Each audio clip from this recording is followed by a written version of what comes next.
प्रिय विद्यार्थियों, और आज हम एक नया टॉपिक के बारे में बात करें, संघ की कार्यपालिका। देखिए, कार्यपालिका वह एक लोकतंत्र का हिस्सा है ना, उनका आधार है जिस पर लोकतंत्र टिका रहता है। पहली बात तो ये है।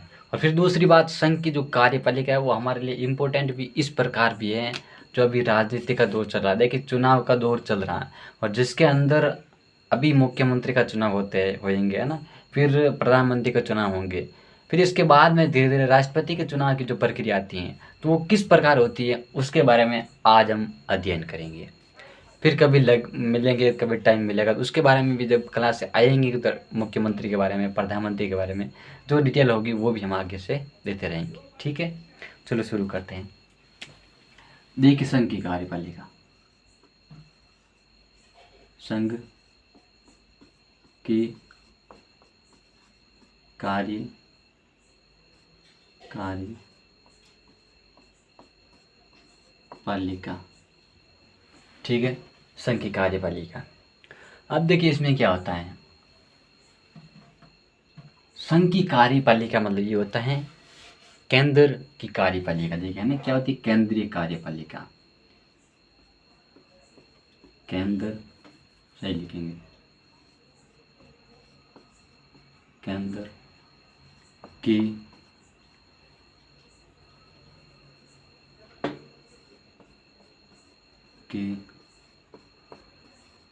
कार्यपालिका।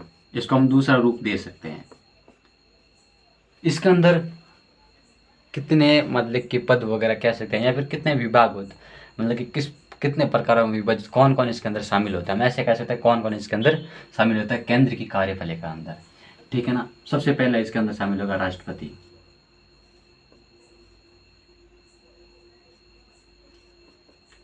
राष्ट्रपति, ठीक है।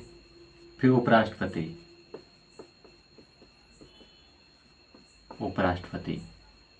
ठीक है ना।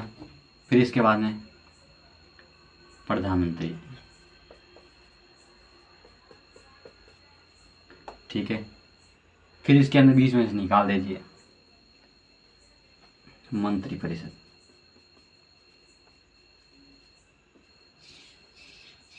ठीक है। फिर एक जोड़ दीजिए महान्यायवादी,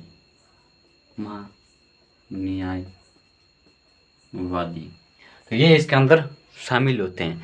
तो बड़ी बड़ी बातें आपको समझ में आ गई। राष्ट्रपति, उपराष्ट्रपति, प्रधानमंत्री, मंत्रिपरिषद, महान्यायवादी, ये होते हैं केंद्र की कार्यपालिका। ठीक है ना। कार्यपालिका, व्यवस्थापिका, न्यायपालिका, ये तीन होते हैं। और इसके अंदर से कार्यपालिका ये होती है ना, ये अलग विभाग, मतलब एक अलग होता है कार्यपालिका जो कानून लागू करती है। तो कुल मिला के जो अब इसके बारे में क्या बताइए वो तो आपको पता ही है। ठीक है। अब देखिए, केंद्र की कार्यपालिका के अंदर राष्ट्रपति, उपराष्ट्रपति, प्रधानमंत्री, मंत्रिपरिषद, महान्यायवादी, ठीक है ना। अब इसके अंदर देखिए क्या होता है, फिर आगे बात करते हैं। रिचार्ज करके देना है अभी। चल रही क्लास रुक जा, बाद आई 10 मिनट 2 मिनट में फोन लेके आऊँ, ठीक है ना। अब देखिए इसके बाद में क्या होता है, ये हो गया ना क्लियर। अब देखिए अनुच्छेदों की बात करते हैं, फिर भाग की बात करते हैं। भाग 5, अब भाग 5 के अंदर अनुच्छेद लेते हैं। क्या लेते हैं? अनुच्छेद 52 से लेकर 78 के बीच के अंदर, 52 से लेकर 78 के अंदर बीच के अंदर केंद्र की कार्यपालिका के बारे में विवरण दिया गया है। केंद्र की कार्यपालिका, देखिए अनुच्छेद आपको ध्यान रखना ही है। ऐसा नहीं है कि अनुच्छेद आप भूल भी जाए, नजरअंदाज कर दे, ये भी अलाउ नहीं है। ठीक है ना।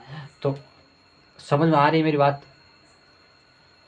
केंद्र की जो कार्यपालिका है, जो संघ की कार्यपालिका है, वो अनुच्छेद 52 से लेकर 78 के बीच के अंदर अनुच्छेदों के अंदर इसके अंदर समाहित है। ठीक है ना।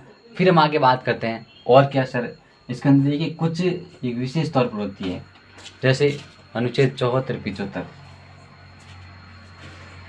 अनुच्छेद 74, 75। अब इसके अंदर जो मेन केंद्र होता है ना, जो मेन केंद्र होते हैं उस केंद्र के बारे में बात की जाती है अनुच्छेद 74, 75 के अंदर, है ना। माध्यम से केंद्र में संसदीय स्वरूप की व्यवस्था होती है। देखिए संसदीय स्वरूप क्या होता है? संसदीय हाँ वाड़ी में रिचार्ज करा रहे हो, मैं बीच में तो डिस्टर्ब कर दियो। मैं रिचार्ज करा रहे हूँ। संसदीय स्वरूप तो बात हमारी सादा कर गई, मैं तो देख मंत्री परिषद संसदीय स्वरूप। अब इसका अंदर क्या होता है, ध्यान से सुनना मेरी बात। क्या होता है इसके अंदर, संसदीय स्वरूप के अंदर? अब देखिए संसदीय स्वरूप का मतलब ये होता है अनुच्छेद 74 और 75 जो प्रक्रिया उपाय होती है संसदीय स्वरूप की, उसके बारे में विवरण दिया जाता है। ठीक है ना, तो आपको याद है तो क्लियर हो गए। हाँ सर, संसदीय स्वरूप के बारे में बातचीत की जाती है और उसके अंदर इस प्रकार का कार्य वो मतलब कि काम होता है वो इसके अंदर दिया जाता है। ठीक है ना, चलो हम आगे बात करते हैं। यहाँ तक हो जाता है क्लियर। अब देखिए आगे क्या है। अब आगे क्या आएगा, राष्ट्रपति आएगा और तो कोई दूसरा आएगा नहीं, क्योंकि सबसे पहले यही है, तो इसके बारे में बात करेंगे। चलो इसके बारे में बात कर लेते हैं, राष्ट्रपति के बारे में कैसे करेंगे वो देखते हैं। देखिए अनुच्छेद हम लेते हैं 54 और 55। आप बोलेंगे सर अनुच्छेद के बारे में बात करते हैं और तो कुछ बात ही नहीं करते हैं, और अनुच्छेद तो हमारे दिमाग से ऊपर से चले जाते हैं। जाएंगे, अभी तो शुरुआत है बाबू, देखना। अनुच्छेद 55, ठीक है ना, सही लिखेंगे यहाँ ऐसे। अनुच्छेद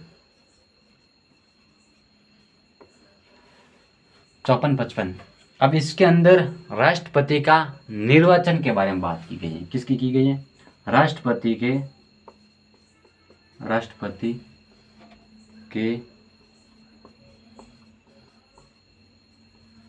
निर्वाचन के बारे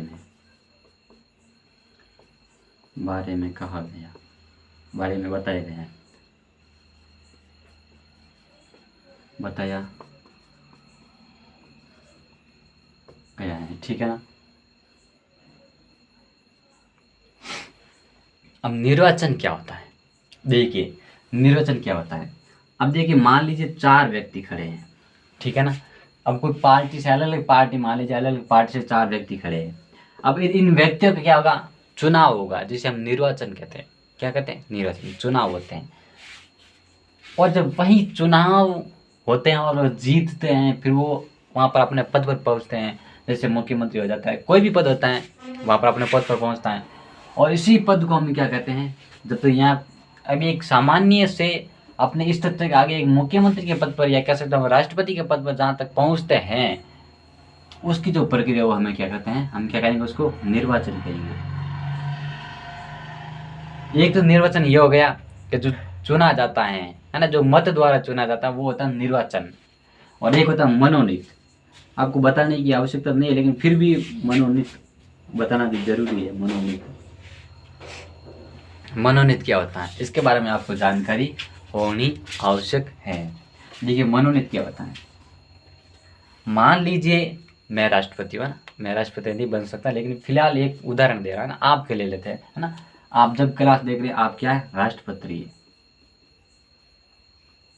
क्या है? राष्ट्रपति है। और या फिर किसी पर मान लीजिए और अधिक कोई अलग पद पर है, और आपको लगा कि भी हाँ यार वो व्यक्ति इस पद पर होना चाहिए, है ना। जैसे लोकसभा के अंदर, राज्यसभा के अंदर 12 सदस्य मनोनीत किए जाते हैं, तो वो मनोनीत का मतलब समझे नहीं, वो अपनी इच्छा से उन पद पर नियुक्त करना। उनकी इच्छा हो गई कि आपकी इच्छा हो गई कि यार सर हमें मतलब कि सर को इस पद पर नियुक्त करना चाहिए, तो आप मेरे को पद पर नियुक्त कर देंगे, कोई दिक्कत नहीं, कर देना और क्या। तो देखिए आप जो राष्ट्रपति होते हैं, तो इनका इस प्रकार से कार्यक्रम मतलब कि कार्य होता है, जिसके माध्यम से वो क्या करते हैं? मनोनीत करते हैं। ठीक है ना, तो आपको समझ में आ गई बात? ठीक है, अब ज़्यादा बताने की कोई आवश्यकता नहीं है। मनो का मतलब होता है मन से, मनोनीत, मन से मतलब कि उस पद पर किसी को बैठाना, वो मनोनीत हो गया। और निर्वाचन आपको पता ही है, चुनाव द्वारा, तब बताने की ज़्यादा आवश्यकता नहीं है। लेकिन निर्वाचन की प्रक्रिया क्या होगी, ये भी जरूरी है ना, तो चलो इसके बारे में बात करते हैं। निर्वाचन की प्रक्रिया,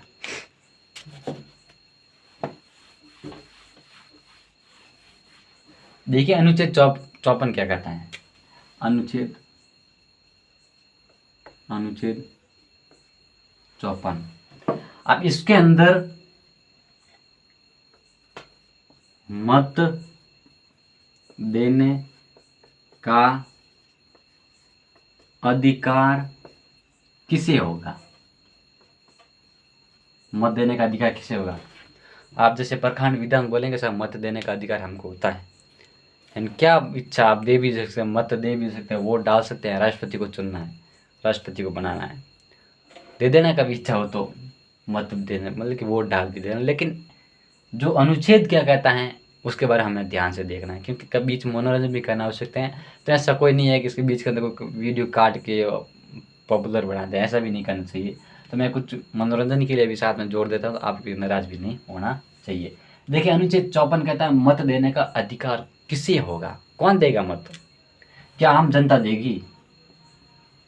भाई उस समय तो उनको लगा ठीक है मत देने का अधिकार इनको होगा, ठीक है ना, लेकिन अनुच्छेद क्यों डाला, क्योंकि देख भविष्य के अंदर किस प्रकार की समस्या का सामना करना पड़े, जनता बोलेगी नहीं राष्ट्रपति हमें चुनेंगे, भाई राष्ट्रपति को हम चुनेंगे, या फिर अलग प्रकार के जो प्रक्रिया निकल के आ जाए,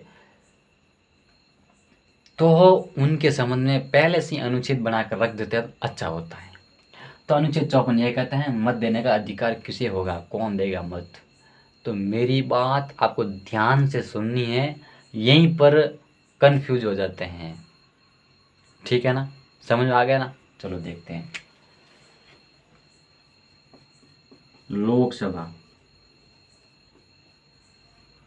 लोकसभा के निर्वाचित सदस्य क्या है, लोकसभा के निर्वाचित सदस्य, ठीक है, और राज्यसभा के निर्वाचित सदस्य। ये बात आपको समझ आ गई कि लोकसभा के और राज्यसभा के निर्वाचित सदस्य, ठीक है ना। अब और क्या होगा, अब दूसरा आता है राज्य, राजस्थान, गुजरात, मध्य प्रदेश, आंध्र प्रदेश, तमिलनाडु, है ना, जितने भी राज्य वो क्या कहते हैं। अब इन राज्यों की विधानसभा,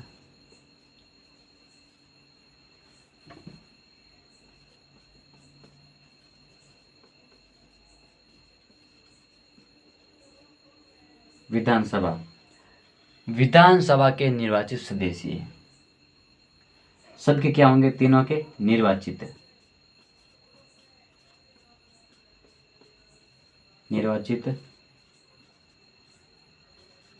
सदस्य, ठीक है ना। लेकिन बात हमें क्या ध्यान रखनी है, बात हमें ये ध्यान रखनी है 70वां संविधान संशोधन, 70वां संविधान संशोधन 1992, ठीक है ना।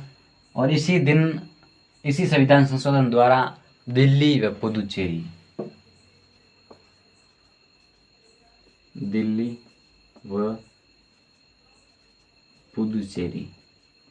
ठीक है ना, दिल्ली वह पुदुचेरी की विधानसभा के सदस्य, निर्वाचित सदस्यों को राष्ट्रपति चुनने का अधिकार दिया गया। तो ये विधानसभा हो गई, विधानसभा और लोकसभा, राज्यसभा, और ये मिलकर राष्ट्रपति चुनेगी। सर समझ में आ गया, आपकी बात पूरी क्लियर हो गई, एक एक बिंदु समझ में आ गया। लेकिन फिर आगे क्या प्रॉब्लम होती है वो देखते हैं ना, उसके आगे क्या बात होती है। अब ये तो आपको पता चल गया भी वोट कौन कौन डालेगा, लेकिन जब वोट डाल दिया गया तो उस समय उनका जो रिजल्ट निकलेगा वो किस प्रकार निकलेगा। देखिए हमारा संविधान की कितनी खूबसूरती हमें देखने को मिलती है, एक एक बिंदु पर डिटेल से बात की गई है, और इतनी भविष्य के बारे में बात की गई है कि कभी भी इस प्रकार की प्रॉब्लम हमारे सामने नहीं हो। तो हमारे इतने खूबसूरत संविधान को हमें रोजाना पूजना भी जरूरी होता है ना, उनको सलाम करना चाहिए इस प्रकार के संविधान को। मतलब विश्व में कहीं भी नहीं मिलेगा हमारे जैसा संविधान जो एक एक बिंदु पर और मतलब कि हजारों सालों के आगे तक भविष्य के बारे में बात की गई है। ये तो ठीक है, मैं तो बहुत नॉर्मल बता रहा हूँ, डिटेल से बिल्कुल नहीं बता रहा हूँ, बहुत नॉर्मल, बहुत ईजी नॉर्मल बता रहा हूँ। अगर डिटेल से बताने लग गया ना आपका दिमाग इतनी सरल से याद होगा। अब देखिए कभी कभार आप जितने नोट्स पढ़ेंगे, ठीक है ना, और जितना सरल तरीके से कोई भी चीज़ पढ़ेंगे, संविधान को पढ़ेंगे या फिर राजनीति को पढ़ेंगे, तो आपको याद बहुत हार्ड तरीके से होगी, हाँ बहुत कठिन होगी, याद समझ में भी नहीं आएगा। और यदि उसी चीज़ को आप विस्तार से पढ़ेंगे तो आपको इतनी सरल याद होगी, इतनी सरल याद होगी, और इंटरेस्ट पैदा होगा कि यार हमें इसको पढ़ना चाहिए, और हमारे भविष्य का निर्माता राजनीति है। तो किसी को भी सब्जेक्ट होता है उनको डिटेल से पढ़ना एक उत्तम भावना पैदा करती है। ठीक है ना, अच्छी बात है। चलो हम हमारी क्लास पर आ जाते हैं। अब देखिए इसके बाद में क्या होता है, अनुच्छेद 55 ले लेते हैं। अनुच्छेद 55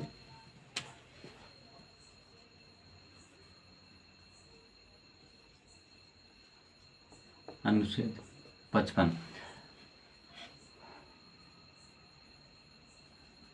मत की प्रक्रिया किस प्रकार होगी, मत की प्रक्रिया। ठीक है ना,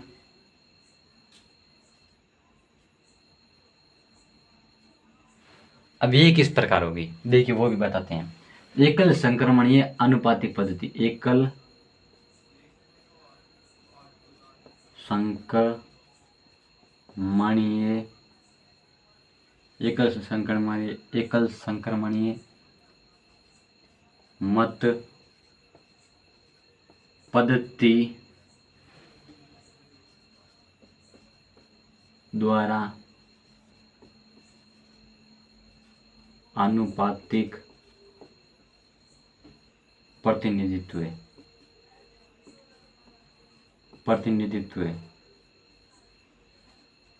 के द्वारा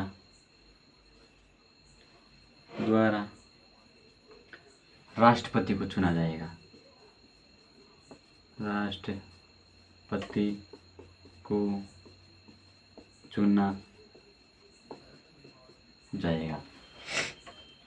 ठीक है ना, अब देखिए ये चीज़ है ना आपको बुक के अंदर मिल जाएगी।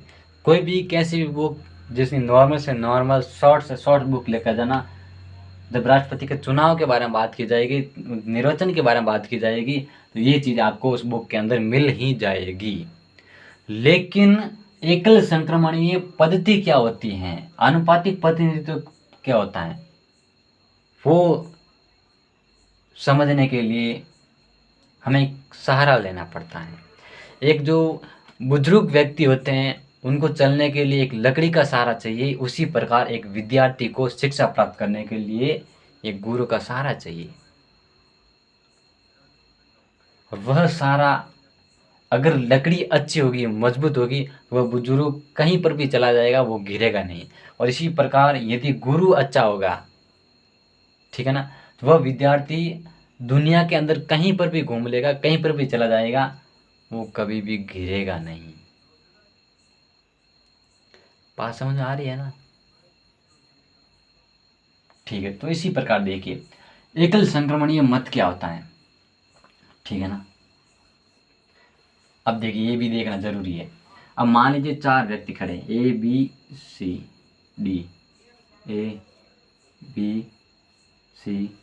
डी। ठीक है ना, अब इन सबको क्या, मान लीजिए ये एक जना व्यक्ति वोट डालता है, जब पहले नंबर पर क्या है, सुनील नाम का वोट डाल रहा है, सुनील नाम का वोट डाला, तो ये वोट ये चाहता है, ए का मतलब होता है अर्जुन, है ना, चुनाव के अंदर अर्जुन खड़ा हुआ है ना, मान लीजिए अर्जुन खड़ा हुआ है, तब ये वोट पहले डालेगा इसको, ये बोलेगा मेरी पसंद कौन है, अर्जुन है, मैं राष्ट्रपति अर्जुन को बनाना चाहता हूँ, इसको वोट डाल दिया।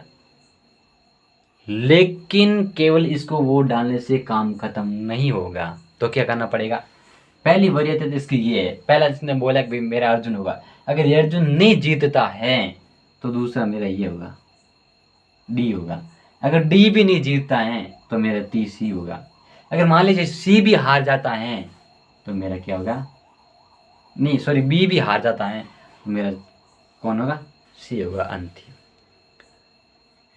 ठीक है, तो इसी प्रकार मान लीजिए 50 व्यक्ति हैं चुनाव के अंदर, वो सदस्य भाग लेते हैं, एक उदाहरण दे रहा हूँ, 50 भाग लेते हैं, उन 50 ने 20 ने तो इसको दे दिया, और 10 ने इसको दे दिया, और 5 ने इसको दे दिया, तो 20 20 40, सॉरी 20 10 30, और 20 को इसने दे दिया। प्रथम व्यक्ति है ना, प्रथम व्यक्ति रखा है, तो अब क्या हुआ, क्या हुआ? अब मतलब कि मान लीजिए इसको सॉरी इसको 5 दे देते हैं, इसको 4 दे देते हैं और इसको 21 दे देते हैं, ये हो गया ना। अब आनुपातिक प्रतिनिधित्व क्या होता है, अब इसका रिजल्ट निकलेगा तब क्या होगा, कम से कम 50% कोटा तय करना जरूरी है, उनको 50% वोट लाना जरूरी है, यानी कि उसको 25 या मान लीजिए 26, 25 तो होते ही हैं, 26% वोट लाना आवश्यक है। 26 लाएगा, सॉरी 26% नहीं कहते, 26 वोट लाएगा। क्या लाएगा? 26 वोट। कैसे लाएगा देखिए, अब इसको तो 21 आ रहा है, 21 में ये जीत रहा है ना भाई, ये 20 में है, ये 5 में है, ये 4 में है, ये 21 में है, तो 21 का मतलब इस प्रकार ये जीत गया, इनको एक वोट अधिक मिल जाए। लेकिन ऐसा नहीं है, तो फिर क्या होता है, आनुपातिक प्रतिनिधित्व का मतलब ये होता है, इनका रिजल्ट आएगा जो 4 नंबर है इसको फेल कर दिया जाएगा, कभी तो बाहर निकल। फिर दूसरी प्रक्रिया वापस अपनाएंगे, जिसके अंदर इस 4 को क्या करेंगे, यदि 4 ये चाहेंगे कि नहीं साहब हम तो ए को दे देंगे, और यदि ये चाहेंगे साहब हम नहीं तो इसको देंगे, और इनको लगा कि नहीं हम ए को देंगे, तो इसको कितना हो रहा है, 24 हो रहा है, ठीक है। और इस डी को कितना हो रहा है, 21 हो रहा है, और ये 5 हो रहा है। तो फिर क्या करेंगे, इस 5 को काट देंगे, और इस 5 का जो वोट है इनको बोलेंगे फिर आप दोनों में से किसको देंगे, फिर दोनों बोलेंगे यार एक मैं तो इसको दूंगा, क्या दूंगा, एक इसको दूंगा। इसके कितने हो गए, 25 हो गए, ठीक है ना। फिर ऐसा नहीं चलेगा, मान लीजिए ये बोला नहीं मैं 24 को कुछ दूंगा ही नहीं, फिर मेरे को 24 की तक इच्छा नहीं है, तो 25 को 25 को दे देंगे 21 को, तब इसके पास में कितने हो जाएंगे, 26 हो जाएंगे, और इसी से 26 से ये क्या करेगा, राष्ट्रपति बन जाएगा। ये होती है एकल संक्रमणीय मत पद्धति, जो एक अपने वरीयत होता है, फर्स्ट अटैम्प्ट ये होता है, मैं अटैम्प्ट पहले वाला ए को चुनूंगा, फिर डी को चुनूंगा, फिर सी को, फिर बी को, है ना, एक वरीयता क्रम होता है, सबको वोट डालना जरूरी होता है, वो होता है एकल संक्रमणीय मत। फिर आनुपातिक प्रतिनिधित्व का मतलब ये होता है, उनका जो रिजल्ट निकलता है उस समय जो अलग अलग प्रक्रिया अपनाई जाती हैं, तो भाई एक बार में 50% कोटा नहीं तय करता, फिर बाद में और वही प्रक्रिया अपनाई जाती है, ठीक है ना। तो इस प्रकार उनका चुनाव होता है। फिर देखिए 55(2) के अंदर कुछ बोला गया, और 55(2) एक और अनुच्छेद 55(2) क्या कहते हैं, अनुच्छेद 55(2). अब देखिए ये कहता है कि लोकसभा, राज्यसभा और विधानसभा, ठीक है ना, ये तीनों ही चीज़ अलग अलग है ना। अब देखिए लोकसभा राज्यसभा के अंदर मान लीजिए ए को चुन लिया, इसका मतलब एक की साइड ज़्यादा आ गया, और विधानसभा के अंदर डी की साइड मत ज़्यादा आ गए। अब विधानसभा जितनी भी है वो तो ये 4 एक भी डी बनेगा राष्ट्रपति, और लोकसभा वाले ये 4 एक कौन बनेगा राष्ट्रपति, ए।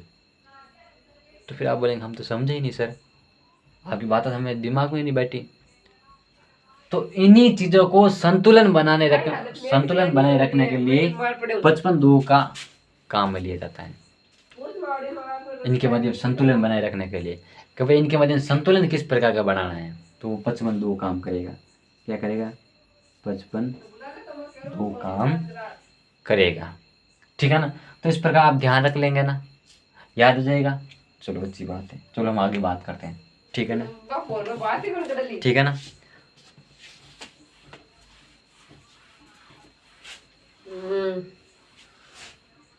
फिर अब देखिए आगे बात होता है राष्ट्रपति की प्रक्रिया क्या रहेगा, क्या राष्ट्रपति और फिर बनेगा मुख्य, मतलब कि उनका चुनाव वगैरह है ना, उनके अधिकार क्या है, अधिकार वगैरह क्या है, उसके बारे में बात करेंगे हम अगली क्लास के अंदर, ठीक है ना। थैंक यू वेरी मच, धन्यवाद।